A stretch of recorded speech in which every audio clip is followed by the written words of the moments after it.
Kirsten, thank you so much for joining me. I was mentioning to you earlier how I really just wanted to create this space for the two of us to explore what it was like for you to be able to put words down on paper in Peter's book, I believe. Mhm. Um, I don't.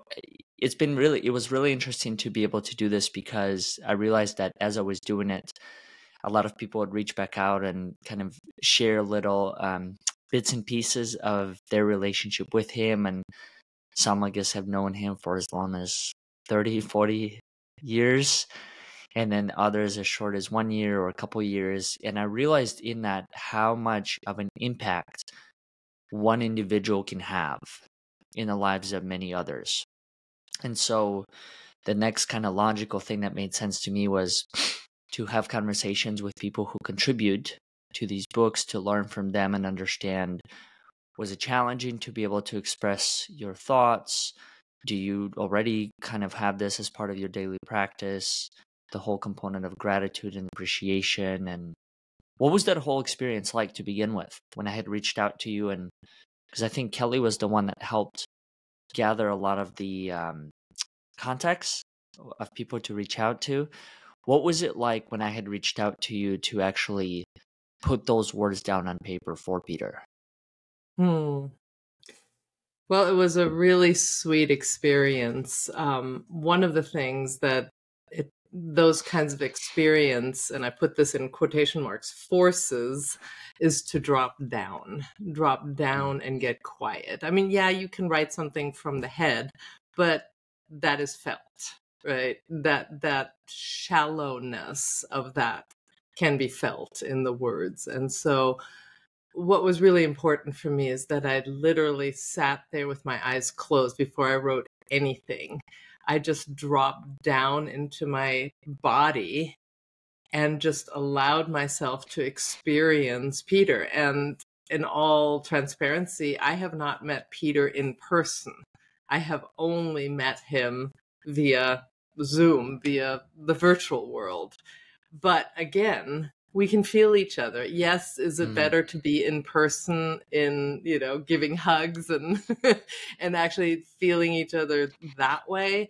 But you can connect virtually actually really well, especially when you know how to, connect circuits and do the things to feel connected. And so just to be able to drop down and get quiet was just is always a wonderful experience. And so that's what I did, is I just let myself get quiet. I let myself drop down into my body and then just feel, what is my gratitude for Peter about? Where are the connecting points? What does it evoke? And that's the words. I don't even remember exactly what I wrote because it came from that space. It came from the gratitude for, I remember one big thing was the feeling of being enveloped into a safe space, into a space of unconditional love, support, connection. I remember that.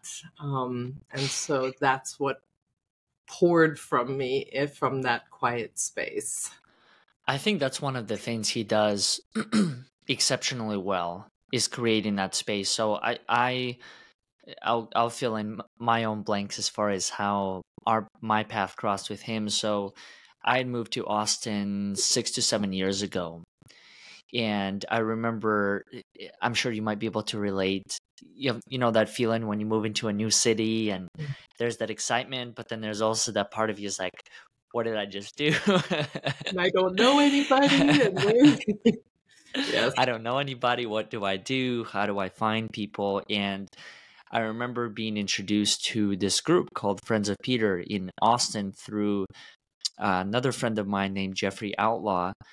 And I remember going into this group and feeling the same exact way as you just described. Instantly, feeling safe, feeling comfortable, feeling like I belonged.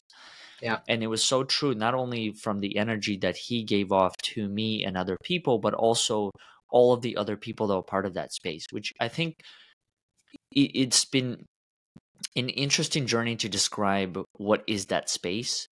I think it's one of those spaces where you truly have to experience it for yourself to really understand the essence of it. Because in simple terms, yes, you could say it's a space where people meet weekly or a form of networking, but really it's so much more than that. And for me, it's been a similar experience in being able to go through that. Hence the reason why I wanted to put this book together for him, as a way to say thank you for the impact he's had in my life and many others.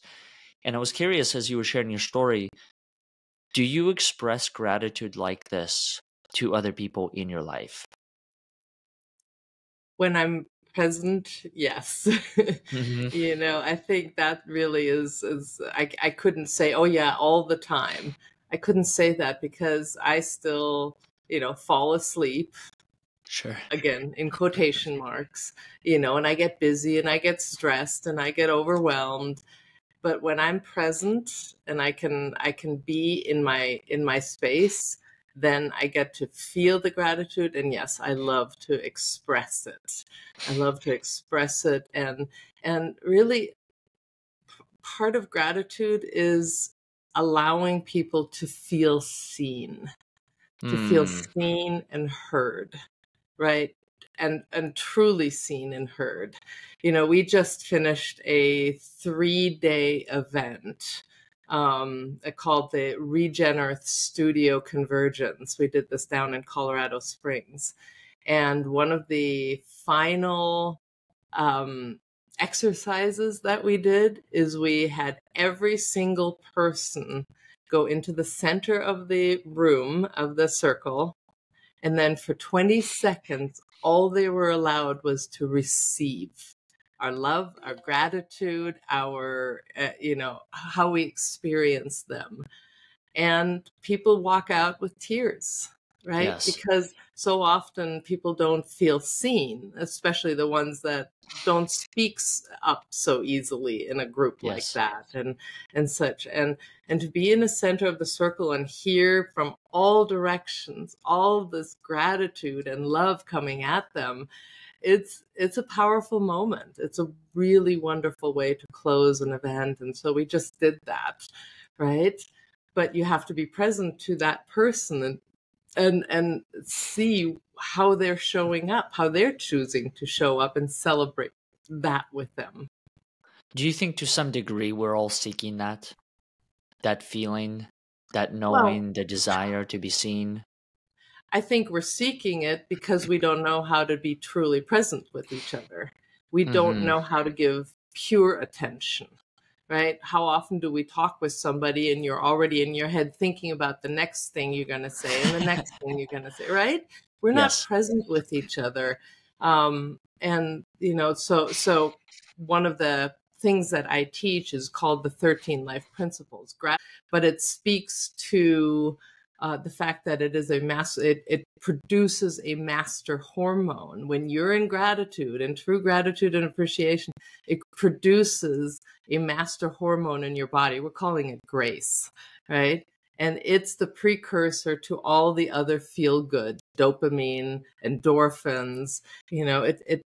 It supports being in a feel good chemistry. So gratitude appreciation being one of the principles. Listening is another principle. And the Mm. listening principle basically says be with them in active attention, where you're literally sending your energy, your life force towards the other person, and then you mindfully receive them, right? So there's Mm-hmm. an energy flow, an energy loop that starts happening. And then the third element is called compassion without meddling. So you listen to you're actively in attention with them, not with the brain already going into the next answer and what you're going to say and how you should show up. You're so fully there with them. You receive them and you hold them, understanding that they may be in discomfort or in pain or something, but you don't have to fix it. There's nothing wrong. There's Mm. nothing to fix. And that opens up a space where somebody can just completely relax into being themselves. So, do we all seek it? Yes, because we don't know how to be with each other. We don't know how to be in full listening with each other. It's like a cup, Mm-hmm. you know, that has some holes in it, you know, it gets filled a little, and then we do things to get attention, right? We're the loudest in the room, we're the funniest in the room. We do drama and trauma, you know, we blow up right? I mean, we've That's a good all one. seen Yeah. it. Those are on some level ways in which people are trying to draw attention that they'd so crave. But if we actually gave real, true attention with true gratitude and appreciation, with true holding them in perfection, I don't think people would desire it or need it as much. And then, of course, there's the inner work to not need it, right? Mm-hmm. But that's a whole different conversation. Well, I think you're also so spot on as far as I just had a conversation like this yesterday with a friend of mine, and we were just talking about the whole experience of what it's like to be human and what it's like to be a human with another human, right? And one of the things that we spoke about was this concept of need, which I think is closely connected to what you and I just talked about. And it's understanding what are your needs. And I think there is a twofold within that. I think there are needs that I'm able to articulate and understand. And there are also needs that I don't even know of exist, but I know they do. And the reason why is because for me, yesterday was a perfect example of it. So this friend of mine and I, it's been a number of months before we were able to connect, and we're always kind of playing a back and forth. Hey, does this time work? No, does this time work? And so eventually, yesterday, I just picked up the phone and said, "Hey, if he's there, he's there," and then we'll connect and then go from there. Nice. And we both left leaving. We both left that conversation with the same exact understanding that that was the conversation both of us needed. And I think so much of it is so true as it relates to what you just described. And that's, I think, much of this human experience, at least in my opinion, it truly is unknown, right? Like being able to understand how do you fully be present with somebody that doesn't solely involve the conversation of what's the weather like or what is this, what is that? How can you really get deep in an Mm-hmm. experience and really just be there regardless of what the other person might be thinking or doing or how they are? And that's been a question that I've been answering every single day is how do you fully be here? Regardless of all of these other things that I might be creating, right? The awkwardness, the this, the that, but just accept the person as they are. And it's been really fascinating to do it because I just realized that every single person can teach me something about who I am as well as who they are if I give them the chance to do so. Yes. But I think it is until I create that space, probably starting with myself first, right? That Always. makes the other space possible. Yeah. It always starts with yourself.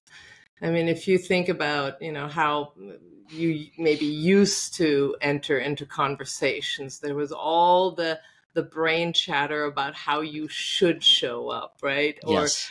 how you know, the not good enough or not bright enough or whatever. Those are all egos that are running in our head, in our being. They're part of our residual self-image of who we believe ourselves to be, that are basically pulling the strings on how you show up.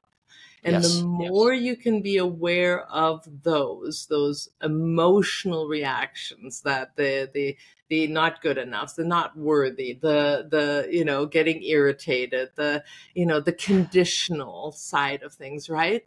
The more you can just drop those away and come back into the present moment and just be here transparently, authentically vulnerable.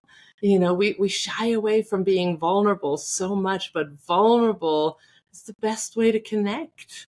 It truly, when you can drop away all of the body armor and all of that junk that is sitting around, that, you know, of how you think you should show up so that, you know, the other person might like you, right? When Yes. we have that need, that unhealthy need of like, oh, I have to be somebody in order to be liked, right? Then we're not our authentic self. But again, if we can just drop into the body, drop into the present moment, and then just trust the flow. And don't think about what you should say. Let it emerge. Let it emerge out of the conversation, out of the combined space. And it takes risk, right? There's a risk to that, because something might come out of your mouth that, oh my God, I didn't want to say that. Well, you know what? Probably more connecting than the other thing you should have said. There's Mm. just that risk, trust, and flow. There's a threesome there that I've been playing with for several years now. We just got to risk and let go. And then we get to follow the divine breadcrumbs, and we get to Mm-hmm. flow with what shows up, because we trust ourselves. We trust who we are showing up as in the moment. What changed in your life to be able to accept this way of living or this perspective?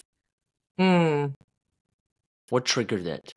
Oh, wow. That's a big question, because it's really a question of, for me, of waking up as a Mm-hmm. human being, you know, and what that means to become more awake, to become more spiritually mature. And believe me, I am on the journey. I am not there. I don't, claim to have any arrogance in that.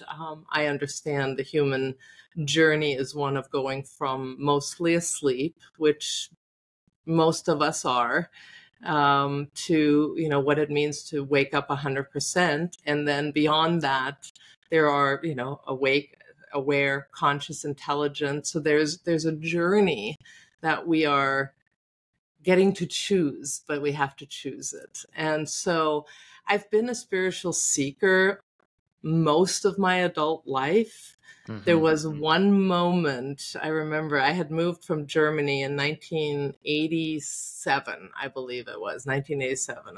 I finished the equivalent of high school there, and then came to the US to study. And I remember being in an advanced psychology class, and she had put us into this tiny little amphitheater, little theater on campus. And it was all the way up against the wall, highest seat possible. And then she started playing the interview with Bill Moyers interviewing Joseph Campbell. Mm. And it was on the power of myth. And I remember listening to Joseph Campbell, and I remember listening to his hero's journey and how that is ubiquitous amongst all cultures. This myth of the hero needing to leave the village to go slay the dragon so that they could come back home. And I understood in that moment what that meant from a psychological perspective.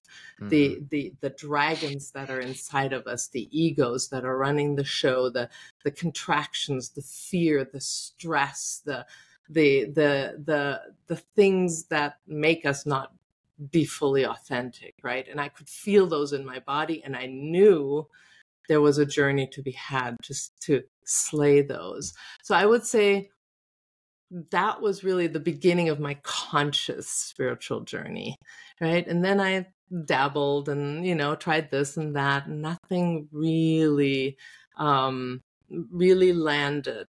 I took bits and pieces, but really when I met my now late husband, Rennie Davis, who was one of the Chicago 7, he was teaching a body of work that to me is truly the journey of waking up. And so the 13 life principles that he penned to me are the stepping stones to being able to wake up 100%. And so that's what I've been studying, practicing, teaching now. It's it's part of my own journey. To teach is to learn to me. Yeah. Sometimes when I coach somebody, some of my leadership clients, and something comes out of my mouth, I'm like, oh, I need to go back to that recording so that I can practice that. And that's the being in the present moment and the wisdom that shows up, that is there, that I might not know consciously, but in that interaction, it shows up.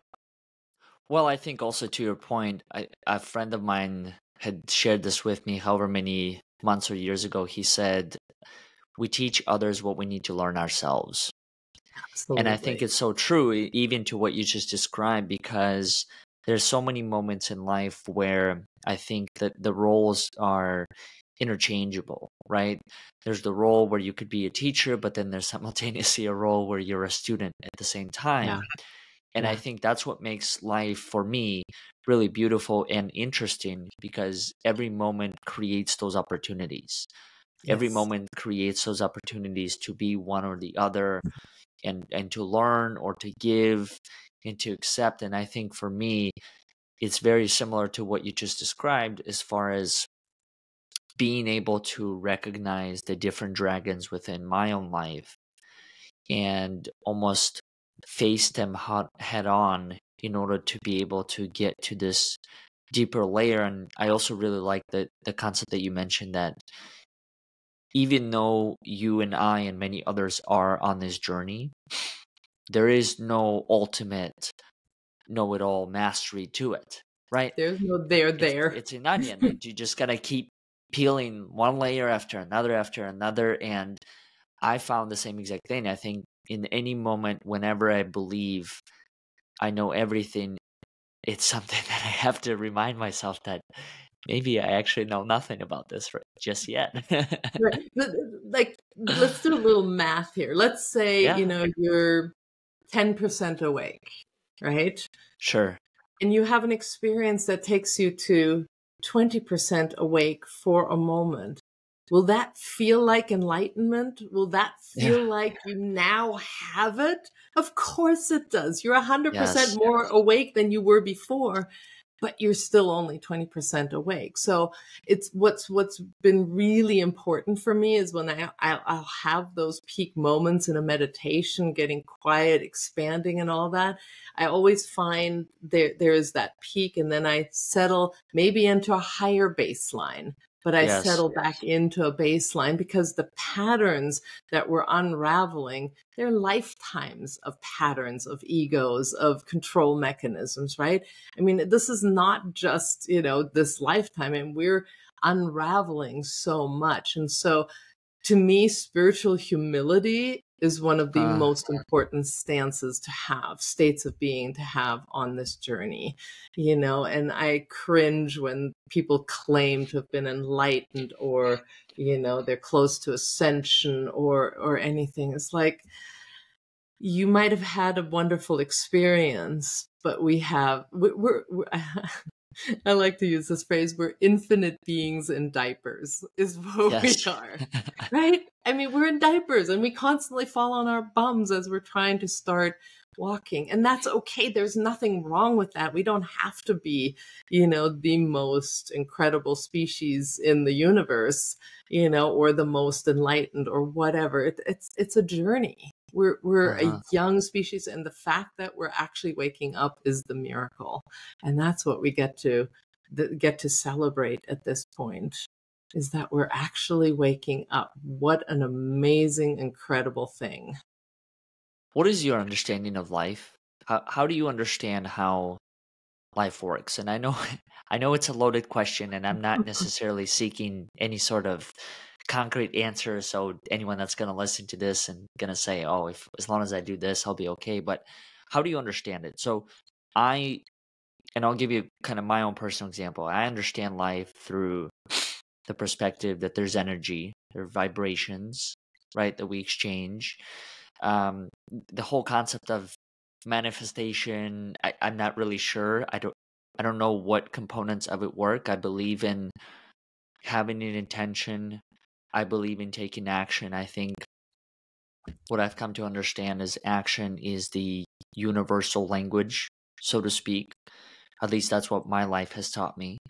But I'm curious, from your perspective, having had all these experiences and the time that you've spent in studying all of this, how do you understand life to this point? Oof, that is a big question. As I said, I'll start again with that. I believe we are infinite beings at the beginning of the most incredible journey there is to be had in the Mm-hmm. universe of evolution, of waking up, of stepping into our potential. And that we are at the very, very, very beginning of that journey. So when we talk about things like energy and manifestation and how do we do this, I believe it's all there. This reality is a reality where we create our own reality. There's Sure. and physics is showing that to be true now. So this is not just a philosophy anymore. We're starting to see evidence thereof, right? However, if somebody says, "Oh yeah, just go and create your own reality right now consciously," it's just too complex right now, given that we are asleep, that we have egos that are running the show, that we have these different control mechanisms that are still there to keep us alive, mind Mm, you, to keep us from functioning. Like the brain is artificial intelligence, and its primary function is to keep the body running. That's its primary function, right? And so could we manifest anything we wanted? Sure. Do we know how consciously? No. mm, Are we practicing it? Yeah. When you can get quiet, when you can start, using the energy, the feeling state of that to magnetize it to you, to bring it to you. Yeah, you could. And some people are starting to master that art, but it mm, requires practice. It requires you to get quiet. It requires you to be able to shift your state of being from doubt, from lack, from not good enough, I'm not worthy, all of those things that are running like a little operating system underneath everything. And here you're saying, "Oh yeah, I am going to manifest, the love of my life. I'm going to manifest, this beautiful home. I'm going to manifest all these things." And underneath it says, "Yeah, right. You've never done it. You're in lack, you know, it's so there's a complexity there. So we cannot simplify it. Is it a simple process? Ultimately, yeah. But the complexity of what's here because of the stage of awareness that we're at makes it not so simple as of yet. Right. And mm. then there is the whole, okay, the conversation around, well, why would somebody create XYZ misery, right? And that's where it gets really complicated. And, there is this thing that humans are at the moment still deeply embedded in the victim gestalt. And the victim, perpetrator, martyr, all of those things, there's deep, deep seated beliefs in that. So I want to caution against the self-flagellation that also happens within the space of we create our own reality. Is Yeah. like, oh, then I must be terrible, bad me, that I created that. It's like, no, we cannot go there either. This is about us on a journey of waking up, and we are not yet. This is like a baby in diapers trying to, jump over, like, or do an athletic feat. It's just Uh-huh. not there yet. Does it have the potential in it? Absolutely. And this is the thing that I wanted to just tap back into something you said earlier. I don't even remember what it is, but it triggered this. We have to become masters at self-observation. Mm. That, to me, if you want one thing on a spiritual journey that'll help you the most, is to be willing to look at what is pulling your strings. We're so afraid of our own emotions that we often go, oh, I don't want to look at that. I don't want to look at my guilt. I don't want to look at my shame. I don't want to look at my fear. And so one of the things that I do with my clients is a process that I developed I call the 100% observer, where I literally have the observer part of you stand next to me. And then we just look at that emotional thing that's there, right? Let's say fear. And we actually have the person go sit in front of it and stare at it and get to know it and to explore it. Is it acidic in your body? Is it cold in your body? Where in your body? Is it in your throat? Is it in your solar plexus? Is it in your little toe? And what thoughts trigger it more? So we go through this process of absolute 100% observation. Because guess what? When you can see it 100%, not 99%, where there's no attachment anymore to it, but pure observation, it has to dissolve. I experienced it myself, which is how I learned this process. I experienced this with an emotion that I called dread. I watched a movie, what was it? I Am Legend with Will Yes. Smith. It's a good Oh one. my God, there's these humanoid creatures that were, morphed through a virus, I believe it was, into these awful creatures. And somehow that triggered in my being, I don't know if it was a memory or just something, it caused this awful dread in my body. And I could not get rid of it for months.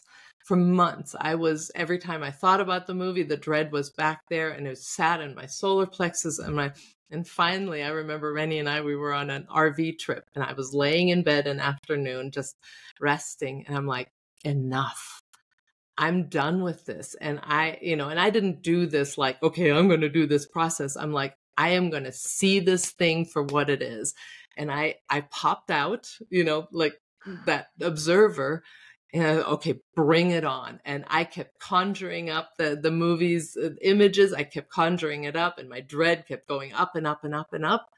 All of a sudden there was a moment where it peaked and then it started dissipating. I kept bringing up the images and it was less. And I kept bringing up the images and it was less. And all of a sudden there was a moment where it went poof and Yes. it was gone.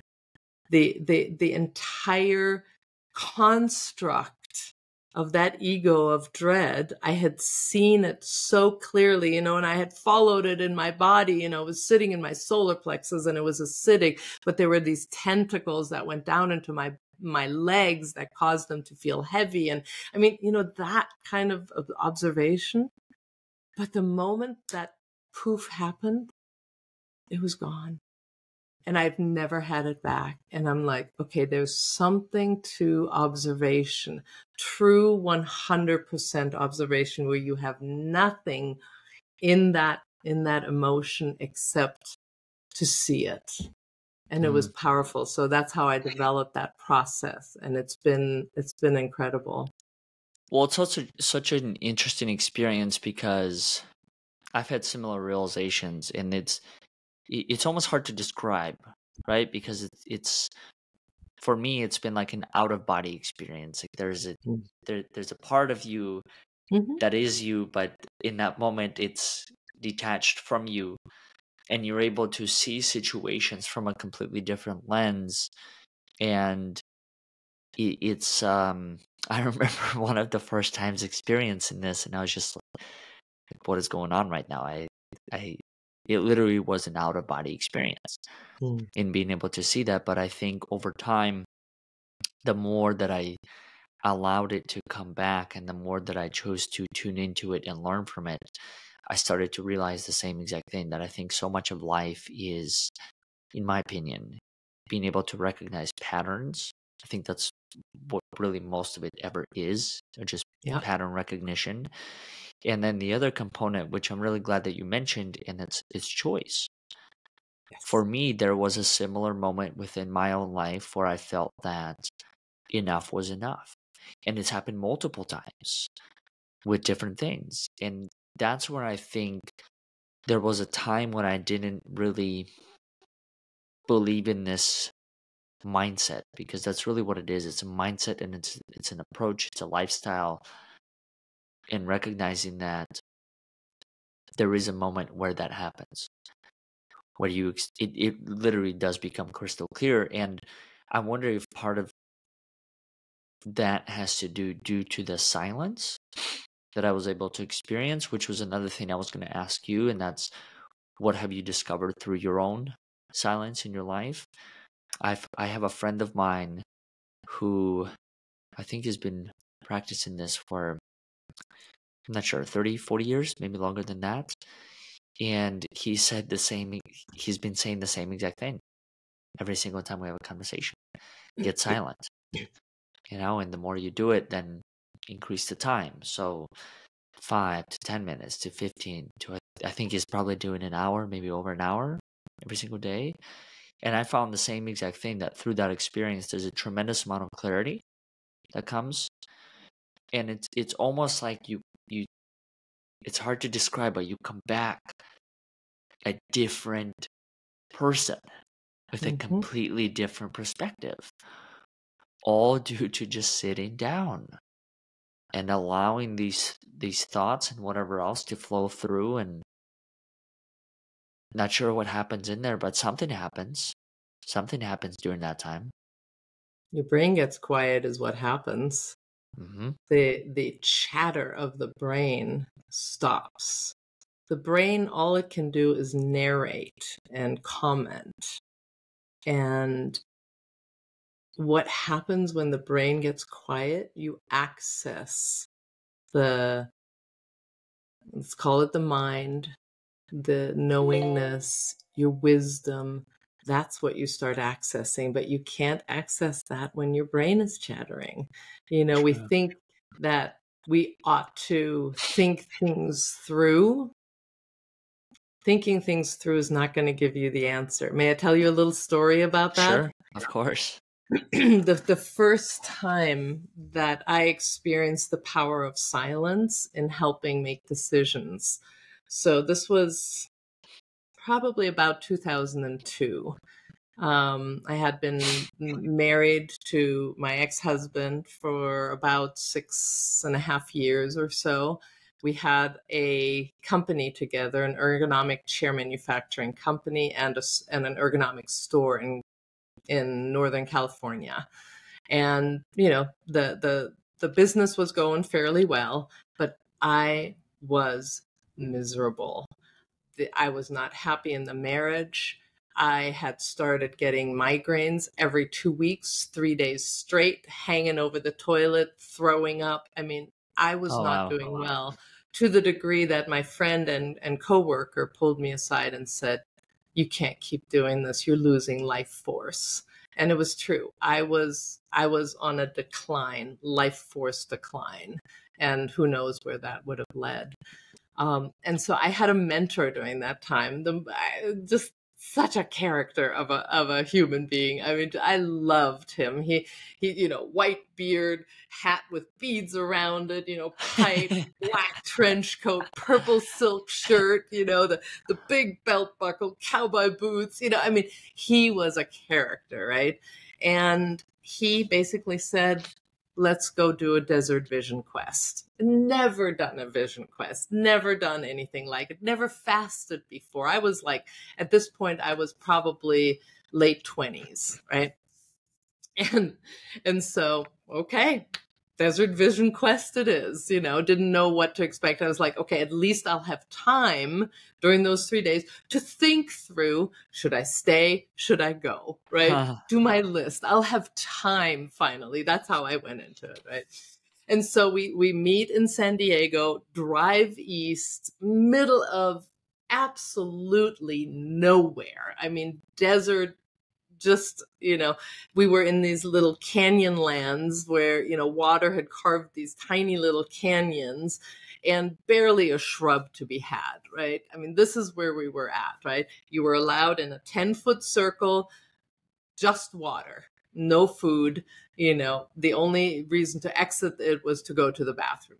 That was it, right? And so we opened up the circle that night, right? In this tiny little canyon. Literally, I could touch both sides of this little mini canyon with both hands. It was so windy, right? And we were tucked in there, put a little fire, and then we opened up the circle and called in all the guides and all the support, right? But you have to give something back, reciprocity, right? So what was a swig of spirit water, pure whiskey, and a puff of spirit tobacco. So that's what we gave back every time we called somebody in, right? And so this is what we're calling in so many. And in good German logic, I had read up that day 2 of fasting is like the worst, right? That's when you are most hungry, most grouchy. So in my good German logic, I decided to start fasting on the travel day, so that then day 1 of the vision quest would be my day 2 of fasting, and then I would be good to go. That was my good German logic, right? So here I am on an empty stomach in the middle of nowhere, desert, drinking spirit water and puffing spirit tobacco. Needless to say, middle of the night, I am throwing up into a smoldering fireplace. The thing blows up, but that cleaned me out and it quieted me down in an incredible way. So here I am in the desert for 3 days. And rather than starting to think things through, I got quiet. So quiet. I watched the lizard commute every day, the same bush to bush to bush. I had a hummingbird that visited me. I watched bats in the middle of the night, circling my head, swallows doing their acrobatics. That's what I experienced in the desert. I was so present, so quiet. And so I came out of it with no decision, but a peace. And that first night out of the desert, I had a dream. And in that dream, I'm sitting around a table with my childhood friends. They were all adults in my dream. And I remember clearly saying, I am divorcing him. And that was it. No more fretting. All the fear went away. All the confusion went away. All of the I don't know what to do. If I do this, then this terrible thing will happen. But if I stay this, all the brain ego fretting that I had done for months and months and months, in that one moment of 3 days of silence and a dream, I had my decision, and everything else fell away. And I just walked that path. So to me, that was the power of getting silent. There is a group of us here that want to pioneer a new way of living on Earth. We have got to learn to get silent because it's more efficient. It is more efficient, and it is going to help us design that new world in a different way. We can't think our way into the new world. We have to allow it to emerge. And the only way we're going to do that is to get silent.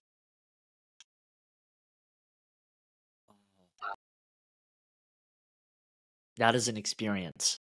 That was an experience. Is he still alive? The mentor? Yes, he is. Okay. Yes. I was just picturing him at that. Yeah. A character, I think, is a good way to describe it. Yeah. I have a number of people like that in my own life.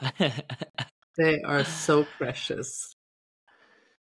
And they teach you things about life through a completely different perspective than I might be used to. Yeah. But I think for me, what really makes it fascinating is my own understanding that I think every single person can teach you something that you may or may not have known before. And once I create that space within myself, then all of a sudden every single person can be that person. they can be that teacher and the student at the same time. And I think there's so much to what you just even said as far as going into that experience and coming out crystal clear from it. And I remember times like that in nature, and I think nature has a really fascinating way of doing this, Yes. of almost like helping you recognize these things. I don't know Yes. about you, but for me, I get really fascinated by ants, or I have been in the past Mm-hmm. couple years, wherever I'm at, and I just see ant trails and how beautiful and efficient they are, right? Going from a tree to a bush, and then doing the same journey back and forth, and somehow it makes sense. I mean, you don't see accidents. You see an occasional accident, so to speak, right? Mm-hmm. But that's like I don't know, 1 in a million. Most of the other times, it's just all spatial recognition and awareness, and Mm-hmm. it's moved from one place to another. And it's just a reminder for me that life is constantly happening around me in different forms. And it's just for me to be able to get silent and to observe it. Yes. Observation. You know, I'm trained in permaculture, and that's the number one principle in permaculture is observe. Hmm. Observe the land, observe the patterns, the flows, all of that. It's the number one thing. And Yeah. you know, we one of the companies that I've co-founded is this Regenerate Studio, and it's about accelerating the proliferation of regenerative living. And in the development arm of our company, we have a biomimetic engineer, a biomimicry being a whole domain of study where it looks at let nature teach us how to build homes. Let nature teach us how to build communities and how to allow for those flows that you're just talking about and such. And so the first step is sit on the land. What does the land want to have built Hmm. here? So it's not just human design, it's about having the earth have a seat at the table of what we're doing, and to allow what we're one of our principles for the Regener Studio is emergent design. You know, so rather than being fixed in our design from the beginning and here's this and here's this and all the pieces are preset, you put in one piece and then you see, is there now a different dynamic with the land that actually says this house should be a little bit over here because that'll allow for the flow. And that's bringing nature back in a respectful way. We've got to do that. If we want to live on earth in a different way, we've got to bring the earth in as an equal member at the table. Mm. Kirsten, how do people learn more about it? How do people connect with you? Anything that you have going on that people can also be a part of? Yes. So the Regener Studio is one way. So if you go to regenearth.studio, you'll see, you know, everything about the convergence that we just did. And then if you are interested in, you know, working with me individually, if you are a leader, if you're a pioneer of trying to create a new way of living on earth, you know, I have a model that I work with these pioneers in order to upscale their impact. It's this, we've got to, you know, incremental change is no longer the ideal. We've got to make a leap of life, a leap in our skills, a leap in our foundation, in our clarity, and then this space in between. You know, this model that I have is, you know, what are the foundational elements that we need to have? I mean, project management, task management, habits, skill sets, you know, Sure. all of those need to be set, and we'll do gap analysis. And then, you know, how clear are you? Who do you want to be? What do you want to create? What's your vision? All of that. But then that opens up that space that we were just talking about, that space of silence, the space of magic, the space of such. So if you're interested in that kind of work, you can just email me at kirsten@regenearth.studio. And we can set up a call to explore that.